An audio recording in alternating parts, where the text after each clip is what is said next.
इतिहास लेखन पाश्चात्य परंपरा या पाठामध्ये इतिहास लेखनाची परंपरा, आधुनिक इतिहास लेखन, युरोपमधील वैज्ञानिक दृष्टिकोनाचा विकास आणि इतिहास लेखन आणि महत्त्वाचे विचारवंत या बाबीवर प्रकाश टाकण्यात आलेला आहे. गत काळात घडून गेलेल्या घटनांची क्रमशः संगती लावून त्याचे आकलन करून घेणे या उद्दिष्टाने इतिहासाचे संशोधन, लेखन आणि अभ्यास केला जातो. ही एक अखंडितपणे चालणारी प्रक्रिया असते.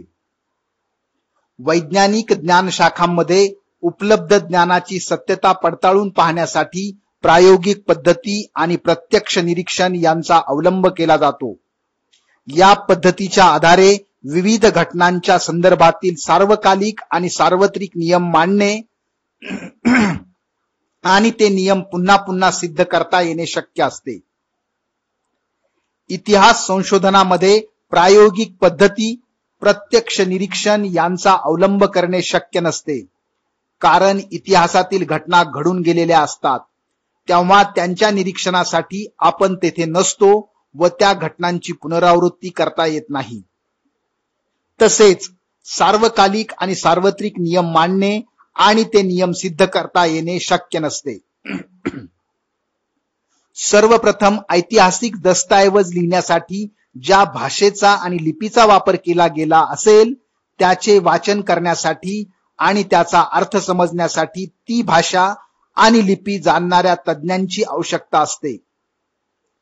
त्यानंतर अक्षरवटिका म्हणजे अक्षराचे वळण, लेखकाची भाषाशैली, वापरलेल्या कागदाच्या निर्मितीचा काळ आणि कागदाचा प्रकार, अधिकारदर्शक मुद्रा यासारख्या विविध गोष्टींचे जाणकार संबंधित दस्तऐवज अस्सल आहे की नाही हे ठरवण्यास मदत करू शकतात. त्यानंतर इतिहास तज्ञ ऐतिहासिक संदर्भाच्या तौलनिक विश्लेषणाच्या आधारे दस्तऐवजातील माहितीच्या विश्वासार्हतेची पडताळणी करू शकतात. इतिहास संशोधनास सहाय्यभूत होणाऱ्या विविध ज्ञानशाखा व संस्था आहेत. उदाहरणार्थ पुरातत्व, अभिलेखागार, हस्तलिखितांचा अभ्यास, पुराभिलेख, अक्षरवटिकाशास्त्र, भाषा रचनाशास्त्र, नानकशास्त्र, वंशावळींचा अभ्यास इत्यादी. इतिहास लेखनाची परंपरा. इतिहासात उपलब्ध पुराव्यांचे चिकित्सापूर्वक संशोधन करून भूतकाळात घडून गेलेल्या घटनांची मांडणी कशी केली जाते हे आपण पाहिले. अशा मांडणी करण्याच्या लेखन पद्धतीला इतिहास लेखन असे म्हणतात. अशा प्रकारे इतिहासाची चिकित्सापूर्वक मांडणी करणाऱ्या संशोधकाला इतिहासकार असे म्हटले जाते. अर्थातच इतिहासाची मांडणी करताना भूतकाळात घडून गेलेल्या प्रत्येक घटनेची नोंद घेणे आणि तिचे ज्ञान करून देणे इतिहासकाराला शक्य नसते. इतिहासाची मांडणी करताना इतिहासकार भूतकाळातल्या कोणत्या घटनांची निवड करतो हे त्याला वाचकापर्यंत काय पोचवायचे आहे यावर अवलंबून असते. निवडलेल्या घटना आणि त्यांची मांडणी करताना अवलंबलेला वैचारिक दृष्टिकोन या गोष्टी इतिहासकाराच्या लेखनाची शैली निश्चित करतात. जगभरातील प्राचीन संस्कृतीमध्ये अशा प्रकारे इतिहास लेखन करण्याची परंपरा नव्हती, परंतु त्या लोकांना भूतकाळाची जाणीव किंवा जिज्ञासा नव्हती असे म्हणता येणार नाही. वडीलधाऱ्या व्यक्तींकडून ऐकलेल्या पूर्वजांच्या जीवनाच्या पराक्रमाच्या गोष्टी पुढच्या पिढीपर्यंत पोहोचवण्याची आवश्यकता त्या काळीही भासत होती. गुहाचित्रांद्वारे स्मृतींचे जतन, कहाण्यांचे कथन, गीत आणि पोवाड्यांचे गायन यासारख्या परंपरा जगभरातील संस्कृतीमध्ये अतिप्राचीन काळापासून अस्तित्वात होत्या. आधुनिक इतिहास लेखनात त्या परंपरांचा साधनांच्या स्वरूपात उपयोग केला जातो. आधुनिक इतिहास लेखन. आधुनिक इतिहास लेखनाच्या पद्धतीची 4 प्रमुख वैशिष्ट्ये सांगितली जातात. 1. ही पद्धती शास्त्रशुद्ध आहे. तिची सुरुवात योग्य प्रश्नांची मांडणी करण्यापासून होते. 2. हे प्रश्न मानव केंद्रित असतात, म्हणजेच ते भूतकाळातील विविध मानवी समाजाच्या सदस्यांनी विशिष्ट कालावधीत केलेल्या कृती संबंधी असतात. इतिहासात त्या कृतींचा संबंध दैवी घटना किंवा देवदेवतांच्या कथा कहाण्यांशी जोडण्याचा प्रयत्न केला जात नाही. 3. या प्रश्नांच्या इतिहासातील उत्तरांना विश्वासार्ह पुराव्यांचा आधार असतो, त्यामुळे इतिहासाची मांडणी तर्कसुसंगत असते. 4. मानवजातीने भूतकाळात केलेल्या कृतीच्या आधारे मानवजातीच्या वाटचालींचा वेध इतिहासात घेतला जातो. वरील वैशिष्ट्यांनी युक्त असलेल्या आधुनिक इतिहास लेखनाच्या परंपरेची बीजे प्राचीन ग्रीक इतिहासकारांच्या लेखनात आढळतात असे मानले जाते. हिस्ट्री हा शब्द ग्रीक भाषेतील आहे. इसवी पूर्व 5व्या शतकात होऊन गेलेल्या हेरोडोटस या ग्रीक इतिहासकाराने तो प्रथम त्याच्या द हिस्ट्रीज या ग्रंथाच्या शीर्षकासाठी वापरला.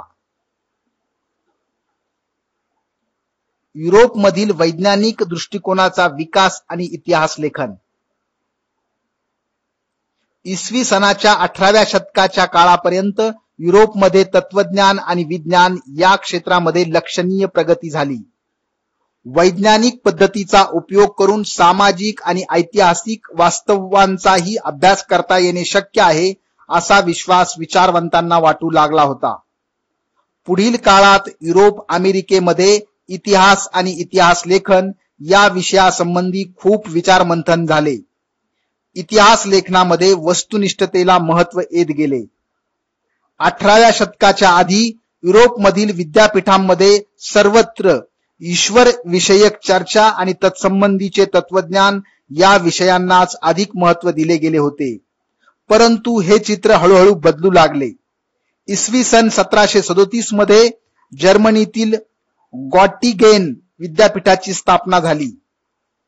या विद्यापीठात प्रथमच इतिहास या विषयाला स्वतंत्र स्थान प्राप्त झाले. त्या पाठोपाठ जर्मनीमधील इतर विद्यापीठेही इतिहासाच्या अभ्यासाची केंद्रे बनली. महत्वाचे विचारवंत. इतिहास लेखनाचे शास्त्र विकसित होण्यात अनेक विचारवंतांचा हातभार लागला. त्यातील काही महत्वाच्या विचारवंतांची माहिती घेऊया. रेने देकार्त 1596 ते 1650. इतिहास लेखनासाठी वापरल्या जाणाऱ्या ऐतिहासिक साधनांची विशेषतः कागदपत्रांची विश्वासार्हता तपासून घेणे आवश्यक आहे असे मत आग्रहाने मांडले जात होते. त्यामध्ये रेने देकार्त हा फ्रेंच तत्वज्ञ अग्रभागी होता. त्याने लिहिलेल्या डिस्कोर्स ऑन द मेथड या ग्रंथातील एक नियम शास्त्रशुद्ध संशोधनाच्या दृष्टीने फार महत्वाचा मानला जातो. एखादी गोष्ट सत्य आहे असे निसंशयरित्या प्रस्थापित होत नाही तोपर्यंत तिचा स्वीकार कदापि करू नये, हा तो नियम होय. व्हॉल्टेयर 1694 ते 1778. व्हॉल्टेयरचे मूळ नाव फ्रान्स्वा मरी अरुए असे होते. व्हॉल्टेयर या फ्रेंच तत्वज्ञाने इतिहास लेखनासाठी केवळ वस्तुनिष्ठ सत्य आणि घटनांचा कालक्रम एवढ्यावरच लक्ष केंद्रित न करता तत्कालीन समाजाच्या परंपरा, व्यापार, आर्थिक व्यवस्था, शेती इत्यादी गोष्टींचा विचार करणे आवश्यक आहे हा विचार मांडला. त्यामुळे इतिहासाची मांडणी करताना मानवी जीवनाचा सर्वांगीण विचार व्हायला हवा हा विचार पुढे आला. त्या दृष्टीने व्हॉल्टेयर आधुनिक इतिहास लेखनाचा जनक होता असे म्हणता येईल. जॉर्ज विल्हेम फ्रेडरिक हेगेल 1770 ते 1831. या जर्मन तत्वज्ञाने ऐतिहासिक वास्तव तर्कशुद्ध पद्धतीने मांडले गेले पाहिजे यावर भर दिला. इतिहासातील घटनाक्रम प्रगतीचे टप्पे दर्शवणारा असतो. त्याचबरोबर इतिहासाची मांडणी इतिहासकाराला वेळोवेळी उपलब्ध होत असलेल्या पुराव्यानुसार बदलत जाणे स्वाभाविक असते असे प्रतिपादन त्याने केले. त्याच्या विवेचनामुळे इतिहासाच्या अभ्यास पद्धती विज्ञानाच्या पद्धतीपेक्षा वेगळ्या असल्या तरी त्या कमी प्रतीच्या नाहीत अशी अनेक तत्वज्ञांची खात्री पटली. एन्सायक्लोपीडिया ऑफ फिलॉसॉफिकल सायन्सेस या ग्रंथामध्ये त्याची व्याख्याने आणि लेख यांचे संकलन आहे. हेगेलने लिहिलेले रिझन इन हिस्ट्री हे पुस्तक प्रसिद्ध आहे. लिओपॉल्ड व्हॉन रांके 1795 ते 1886. 19व्या शतकातील इतिहास लेखनाच्या पद्धतीवर प्रामुख्याने बर्लिन विद्यापीठातील लिओपॉल्ड व्हॉन रॉके याच्या विचारांचा प्रभाव होता. त्याने इतिहास संशोधनाची चिकित्सक पद्धती कशी असावी ते सांगितले. मूळ दस्तऐवजांच्या आधारे प्राप्त झालेली माहिती ही सर्वाधिक महत्वाची आहे यावर त्याने भर दिला. तसेच ऐतिहासिक घटनांशी संबंधित असलेल्या सर्व प्रकारची कागदपत्रे आणि दस्तऐवज यांचा कसून शोध घेणे आवश्यक आणि महत्वाचे असल्याचे त्याने सांगितले. अशा पद्धतीने ऐतिहासिक सत्यांपर्यंत पोहोचता येणे शक्य आहे असा विश्वास त्याने व्यक्त केला. इतिहास लेखनातील काल्पनिकतेवर त्याने टीका केली. त्याने जागतिक इतिहासाच्या मांडणीवर भर दिला.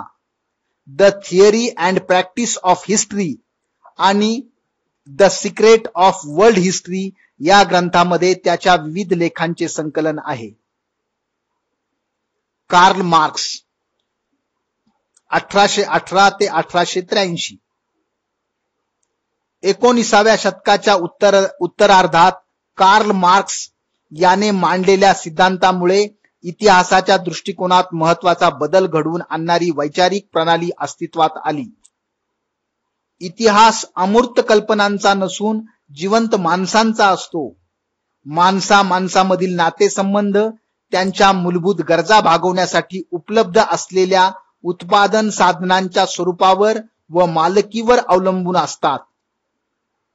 समाजातील वेगवेगळ्या घटकांना ही साधने समप्रमाणात उपलब्ध होत नाहीत. त्यातून समाजाची वर्गावर आधारित विषम विभागणी होऊन वर्ग संघर्ष निर्माण होतो. मानवी इतिहास अशा वर्ग संघर्षाचा इतिहास असून ज्या वर्गाच्या ताब्यात उत्पादन साधने असतात तो इतर वर्गाचे आर्थिक शोषण करतो अशी मांडणी त्याने केली. त्याचा दास कॅपिटल हा ग्रंथ जगप्रसिद्ध आहे. ॲनल्स प्रणाली 20व्या शतकाच्या सुरुवातीस फ्रान्समध्ये ॲनल्स नावाने ओळखली जाणारी इतिहास लेखनाची प्रणाली उदयाला आली. ॲनल्स प्रणालीमुळे इतिहास लेखनाला एक वेगळीच दिशा मिळाली. इतिहासाचा अभ्यास फक्त राजकीय घडामोडी, राजे, महान नेते आणि त्या अनुषंगाने राजकारण, मुत्सद्देगिरी, युद्धे यांच्यावर केंद्रित न करता तत्कालीन हवामान, स्थानिक लोक, शेती, व्यापार, तंत्रज्ञान, दळणवळण, संपर्काची साधने, सामाजिक विभागणी आणि समूहाची मानसिकता यासारख्या विषयांचा अभ्यास करणे ही महत्वाचे मानले जाऊ लागले. ॲनल्स प्रणाली सुरू करण्याचे आणि तिचा विकास करण्याचे श्रेय फ्रेंच इतिहासकारांना दिले जाते. स्त्रीवादी इतिहास लेखन. स्त्रीवादी इतिहास लेखन म्हणजे स्त्रियांच्या दृष्टिकोनातून केलेली इतिहासाची पुनर्रचना. सीमा द बोहा या फ्रेंच विदुषीने स्त्रीवादाची मूलभूत भूमिका सिद्ध केली. स्त्रीवादी इतिहास लेखनामध्ये स्त्रियांचा अंतर्भाव करण्याबरोबर इतिहास लेखनाच्या क्षेत्रातील पुरुषप्रधान दृष्टिकोनाचा पुनर्विचार करण्यावर भर दिला गेला. त्यानंतर स्त्रियांच्या आयुष्याशी निगडीत नोकरी, रोजगार, ट्रेड युनियन, त्यांच्यासाठी काम करणाऱ्या संस्था, स्त्रियांचे कौटुंबिक आयुष्य यासारख्या विविध पैलूंचा सविस्तर विचार करणारे संशोधन सुरू झाले. 1990 नंतर स्त्री हा एक स्वतंत्र सामाजिक वर्ग मानून इतिहास लिहिण्यावर भर दिला गेलेला दिसतो. मायकेल फुको 1926 ते 1984. 20व्या शतकातील फ्रेंच इतिहासकार मायकेल फुको याच्या लिखाणातून इतिहास लेखनाची एक नवी संकल्पना पुढे आली. त्याच्या आर्किओलॉजी ऑफ नॉलेज या ग्रंथामध्ये त्याने इतिहासाची कालक्रमानुसार अखंड मांडणी करण्याची पद्धत चुकीची आहे असे प्रतिपादन केले. पुरातत्वामध्ये अंतिम सत्यापर्यंत पोहोचणे हे उद्दिष्ट नसून भूतकाळातील स्थित्यंतराचे स्पष्टीकरण देण्याचा प्रयत्न असतो याकडे त्याने लक्ष वेधले. फुको याने इतिहासातील स्थित्यंतराचे स्पष्टीकरण देण्यावर भर दिला. म्हणून त्याने या पद्धतीला ज्ञानाचे पुरातत्व असे म्हटले.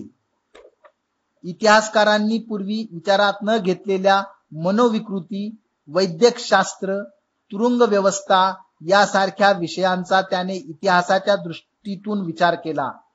आधुनिक इतिहास लेखनाची प्राप्ती अशा रीतीने सतत विस्तारत गेली. साहित्य, स्थापत्य, शिल्पकला, चित्रकला, संगीतकला, नृत्यकला, नाट्यकला, चित्रपट निर्मिती, दूरदर्शन यासारख्या विविध विषयांचे स्वतंत्र इतिहास लिहिले जाऊ लागले.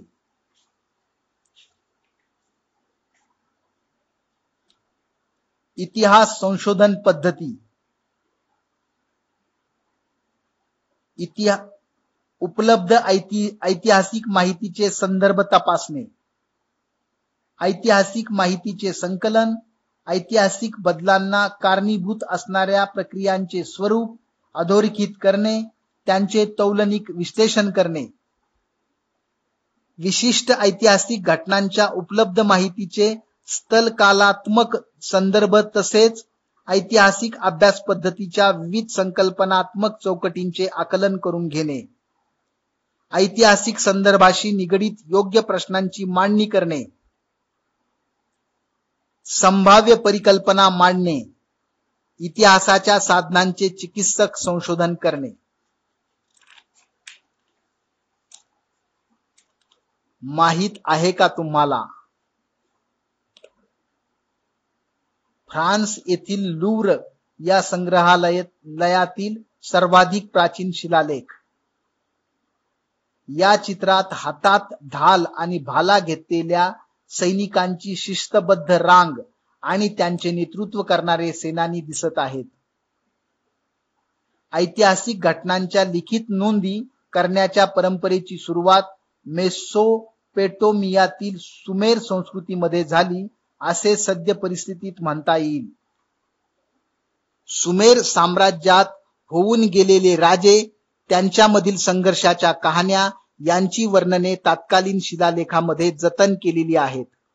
त्यातील सर्वाधिक प्राचीन शिलालेख सुमारे 4500 वर्षापूर्वी सुमेरमधील 2 राज्यांमध्ये झालेल्या युद्धाची नोंद करणारा असून तो सध्या फ्रान्समधील लूव्र या जगप्रसिद्ध संग्रहालयात ठेवलेला आहे. जाणून घ्या. हेगेलच्या मते कोणत्याही घटनेचा अर्थ लावण्यासाठी तिची वर्गवारी 2 विरोधी प्रकारात करावी लागते. त्याशिवाय मानवी मनाला त्या घटनेचे आकलन होत नाही. उदाहरणार्थ खरे खोटे, चांगले वाईट या पद्धतीला द्वंद्ववाद डायलेक्टिक्स असे म्हटले जाते. या पद्धतीत प्रथम एक सिद्धांत मांडला जातो, त्यानंतर त्या सिद्धांताला छेद देणारा प्रतिसिद्धांत मांडला जातो. त्या दोन्ही सिद्धांतांच्या तर्काधिष्ठित उहापोहानंतर त्या दोहोंचे सार ज्यात सामावलेले आहेत अशा सिद्धांताची समन्वयात्मक मांडणी केली जाते.